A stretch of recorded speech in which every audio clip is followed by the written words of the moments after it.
নমস্কাৰ সকলোলৈ অংকুৰণ IAS একাডেমীৰ অন্য এটি ভিডিঅ'লৈ আপোনালোকক স্বাগতম জনাইছো। আজিৰে পৰা আপোনালোকলৈ এটি চিৰিজ লৈ আহিছো অসম বিশেষ বুলি। আমি ইয়াত নানা ধৰণৰ APSC, ADRE, আছাম পুলিচত লগা অসমৰ পাৰ্টখিনি গোটেই আমি ডিছকাছ কৰিম বুলি আগবাঢ়ি আহিছো আৰু তাৰে চিৰিজটিৰ প্ৰথম আমি আজি আৰম্ভ কৰিম অসমীয়া সাহিত্যিকৰ ছদ্মনামৰ ওপৰত আপোনালোকক বহুত কুৱেশ্যনছ আহি থাকে। তো আমি আজি ছদ্মনামৰ বিষয়ে ডিছকাছ কৰো আগবাঢ়ো প্ৰথমটি কুৱেশ্যনলৈ। এতিয়া আমাৰ প্ৰথমটি কুৱেশ্যন হৈছে আপোনাৰ কোনগৰাকী লেখকক পীতাম্বৰ ৰাজমেধি নামেৰে জনা যায়?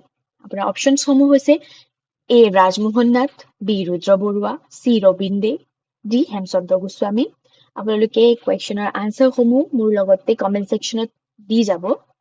ইয়াৰ প্ৰথমটি আনচাৰ হ'ব ৰাজমোহন নাথ, অপশ্যন A।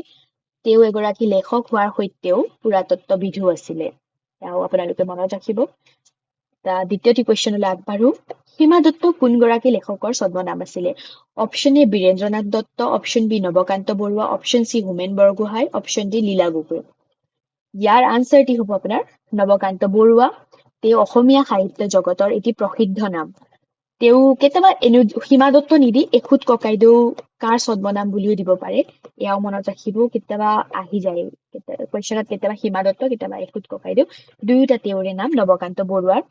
আৰু কেতিয়াবা আপোনাৰ কুৱেশ্যনছত দেখা পোৱা যায় সাহিত্য একাডেমী বঁটা কোনটো চনত কোনটো বিষয় কোনটো কিতাপৰ বাবে পাইছিলে, এনেকুৱা আহে। তেওঁ 1975 চনত ককা দেউতাৰ হাড় উপন্যাসটিৰ বাবে সাহিত্য একাডেমী বঁটা লাভ কৰিছিলে।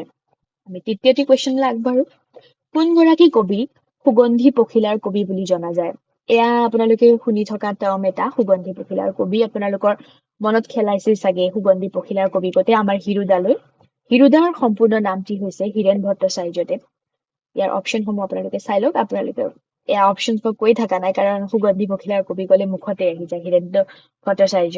তেওঁ এগৰাকী খ্যাতিসম্পন্ন কবি।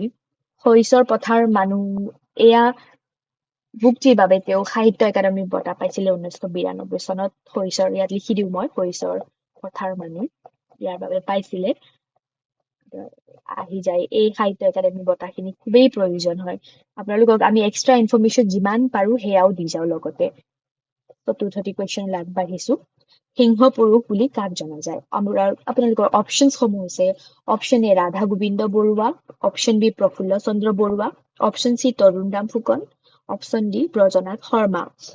ইয়াৰ অপশ্যন D আপোনালোকে আনচাৰটি জানেই চাগে, বহুত ষ্টুডেণ্টছে প্ৰিপাৰেশ্যন কৰি আছে ন চিভিল চাৰ্ভিচৰ কাৰণে। তো আছাম ট্ৰিবিউনখন একেই আমাক লাগতিয়াল, মানে আমাৰ লাগেই, মানে নেৰা নেপেৰা, যেনেকে হিন্দু বা আছাম ট্ৰিবিউন, এই দুইটা মানে চিভিল চাৰ্ভিচৰ কাৰণে আমাক প্ৰয়োজনীয় নিউজ পেপাৰ দুইটি। তেওঁ হৈছে আছাম ট্ৰিবিউনৰ জন্মদাতা। তাৰ লগতে তেওঁ দৈনিক অসম আৰু সাপ্তাহিক অসমবাণী কাকতো প্ৰতিষ্ঠা কৰিছিলে। তেওঁৰ বিষয়ে খুবেই প্ৰশ্ন আহি থাকে, কুৱেশ্যনছ বহুত দেখা যায় এক্সামছ বিলাকত। তো তেওঁ গুৱাহাটীৰ নেহেৰু ষ্টেডিয়াম তেওঁৰ তত্ত্বাৱধানতে নিৰ্মাণ কৰা হৈছিলে।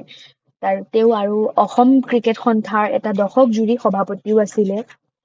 আৰু এটা কুৱেশ্যন কেতিয়াবা আহে দেই, আধুনিক অসমৰ আৰ্হি নিৰ্মাতা বুলি কাক জনা যায়? তেতিয়াহ'লে ৰাধা গোবিন্দ বৰুৱাক জনা যায়। এয়া প্ৰশ্ন অহা দেখা গৈছে, আপোনালোকে মনত ৰাখিব। এতিয়া পঞ্চমটি কুৱেশ্যনলৈ আগবাঢ়ো। কোনগৰাকী অসমীয়া সাহিত্যিক সৌৰভ কুমাৰ চলিহা নামেৰে বিখ্যাত? আপোনাৰ অপশ্যনসমূহ হৈছে নৱকান্ত বৰুৱা, সুৰেন্দ্ৰনাথ মেধি, ত্ৰিদীপ দত্ত, তফজ্জুল আলী। তো এয়া অপশ্যনসমূহৰ ভিতৰত আপোনাৰ আনচাৰটি হ'ব সুৰেন্দ্ৰনাথ মেধি। সৌৰভ কুমাৰ চলিহা তেওঁক জনা যায়। তেওঁ গোলাম নামৰ চুটি গল্পটিৰ বাবে 1974 চনত সাহিত্য একাডেমী বঁটা লাভ কৰিছিলে। এয়া মনত ৰাখিব। আগবাঢ়ো ষষ্ঠ কুৱেশ্যনলৈ। অসমৰ কোনগৰাকী প্ৰসিদ্ধ ব্যক্তিৰ সৈতে এ নেটিভ নামৰ সম্পৰ্কটি আছে? এয়া খুবেই প্ৰয়োজনীয় আপোনাৰ প্ৰশ্ন। তাৰ অপশ্যনসমূহ হৈছে option A Gunabhiram Barua, option B Maniram Dewan, option C Anandaram Dhekial Phukan, option D Hemendra Prasad Barua. ইয়াৰ আনচাৰটি আপোনাৰ হ'ব অপশ্যন C আনন্দৰাম ঢেকিয়াল ফুকন। তেওঁ আধুনিক যুগৰ অসমীয়া ভাষাৰ এগৰাকী অন্যতম লেখক। তেওঁৰ আৰু এটি অৱদান হৈছে অসমীয়া ল'ৰাৰ মিত্ৰ। কেতিয়াবা ইয়াৰ ওপৰতো কুৱেশ্যন আহি যায়, অসমীয়া ল'ৰাৰ মিত্ৰ কোনে লিখিছিলে বুলি। তো আপোনালোকে এয়াও মনত ৰাখি যাব। আপোনালোকে আৰু মোক জনাব মানে কেনেকুৱা লাগি আছে ভিডিঅ'বিলাক কমেণ্ট ছেকশ্যনত কৈ যাব আপুনি এতিয়া সপ্তমটি কুৱেশ্যনলৈ আগবাঢ়ো এজন অসমীয়া ছদ্মনামটো কোনে ব্যৱহাৰ কৰিছিলে আপোনাৰ অপশ্যনছসমূহ হৈছে Raghunath Choudhury option B Rajanikanta Bordoloi option C Satyanath Bora option D Mahim Bora তো আপোনাৰ আনচাৰ হ'ব আপোনালোকে অলপ কমেণ্ট ছেকশ্যনত জনাব নেকি কোনটো আনচাৰ হ'ব মই এৰি দিওঁ এইটো কুৱেশ্যন আপোনালোকলৈ এৰি দিছোঁ আপোনালোকে জনাব সপ্তমটি কুৱেশ্যন কি হয় আনচাৰ এজন অসমীয়া কাক জনা যায় আমি আগবাঢ়ো 5 নম্বৰ কুৱেশ্যনলৈ লুইত কোঁৱৰ বুলিও কাক জনা যায় লুইত কোঁৱৰ বুলি কাক জনা যায় বুলি ক'লে আপোনাৰ আনচাৰটি হ'ব ৰুদ্ৰ বৰুৱা তেখেতক লুইত কোঁৱৰ বুলি জনা যায় তেওঁ আধুনিক অসমীয়া সংগীত জগতক এক উল্লেখনীয় নাম তেখেতে মানে অসমীয়া চলচ্চিত্ৰ আৰু অসমৰ সংগীতসমূহলৈ খুবেই বহুত অৱদান আগবঢ়াইছে আৰু তেওঁৰ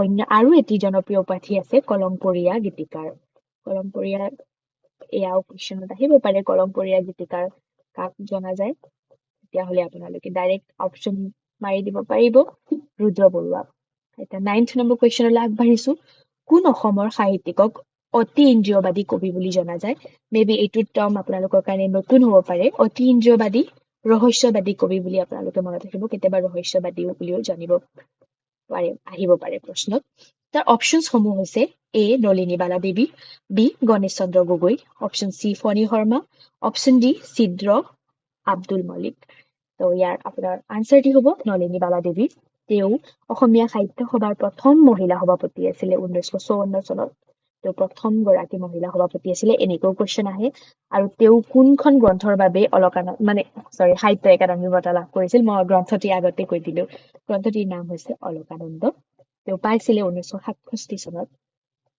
তো আপোনালোকৰ নানান ধৰণৰ কুৱেশ্যন আহিব পাৰে বাছ আপোনালোকে প্ৰিপেয়াৰ থাকিব আপোনালোকে ভালকে চেনেল ফ'ল' কৰক আমি আপোনালোকক অল এৰাউণ্ড গোটেই ডিটেইল আমি পঢ়াম আপোনালোকক এতিয়া 10 নম্বৰ অন্তিমটি কুৱেশ্যনলৈ আগবাঢ়িছো বকুল বনৰ কবি বুলি কাক জনা যায় আপোনাৰ অপশ্যনছসমূহ হৈছে আনন্দ চন্দ্ৰ বৰুৱা ৰজনীকান্ত বৰদলৈ সত্যনাথ বৰা মহিম বৰা তো ইয়াৰ আপোনাৰ আনচাৰটি হ'ব আনন্দ চন্দ্ৰ বৰুৱা তেওঁক বকুল বনৰ কবি বুলি জনা যায় আৰু তেওঁ এই বকুল বনৰ কবিতাৰ বাবে 1977 চনত সাহিত্য একাডেমী বঁটা লাভ কৰিছিলে তাৰ উপৰি তেওঁ 1969 চনত অসমীয়া সাহিত্য সভাৰ সভাপতি হিচাপে নিৰ্বাচিত হয় আৰু 1970 চনত তেওঁ পদ্মশ্ৰী বঁটাও লাভ কৰে তো আপোনালোকৰ আজিলৈ সামৰিছো আশা কৰো আপোনালোকে ভিডিঅ'বিলাক চাই আছে আৰু সঁহাৰি জনাই যাব বুলি আশা কৰো আজিলৈ বিদায় মাগিলো আৰু আমাক চেনেলটিক